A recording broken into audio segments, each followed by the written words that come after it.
নচিকেতা চক্রবর্তীও আজকে এমন একটা কথা বলছেন যে যুদ্ধ পৃথিবীতে যত হয়েছে, যত হিংসা ছড়িয়েছে, সব কটার নেপথ্যে বাণিজ্যিক স্বার্থ আছে।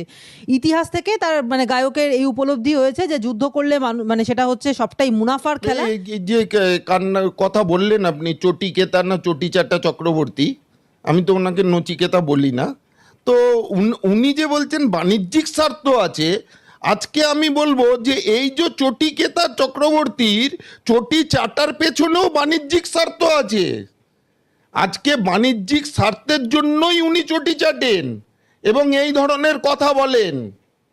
এই যে কথাগুলো যে উনি বলছেন সেটার পেছনেও বাণিজ্যিক স্বার্থ আছে। আজকে যদি ওনার ঘর কেউ ভাঙচুর করতে যায়, ওনাকে যদি কেউ মারতে যায়, সেখানে কি তার প্রতিরোধ করা হবে না? আজকে উনি বলছেন বাণিজ্যিক স্বার্থ। তাহলে ওনার দলের আজকে তো উনি তো মানে তৃণমূলের প্রত্যেকটা 21শে জুলাই থেকে আরম্ভ করে সব জায়গায় যান। ওনার দলের নেতা নেত্রীদের এই বডিগার্ড নিয়ে চলতে বারণ করুন। আজকে বলুন না, বডিগার্ড নিয়ে চলতে বারণ করে দিন না। একটা তাল পাতার সেপাইয়ের বাড়ির পেছনে দেখবেন এত বডিগার্ড লাগিয়ে রেখেছে। মুখ্যমন্ত্রীর না হয় আলাদা ব্যাপার, তাল পাতার সেপাইয়েরও পেছনে এত বডিগার্ড। এই যেগুলো, তাহলে এদের পেছনে খরচা করার কি দরকার? এটা বাণিজ্যিক স্বার্থ নয়?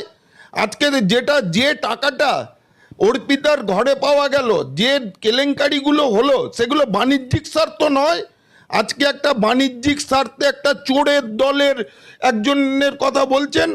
যেমনভাবে এই যে দলটার কথা যত কম বলা যায়, এদের বিবৃতিগুলো নিয়ে যত কম আলোচনা করা যায় ততই ভালো। আমি শুধু যুদ্ধ সম্বন্ধে বলছি এখন, যে ভারত পাকিস্তানকে একদম পরাস্ত করে দিয়েছে। ভারত জিতে গেছে যুদ্ধ। জিতে যে ভারত যে সন্ধিক্ষণে দাঁড়িয়ে আছে, তাদের নিউক্লিয়ার ফ্যাসিলিটি ধ্বংস করেছে।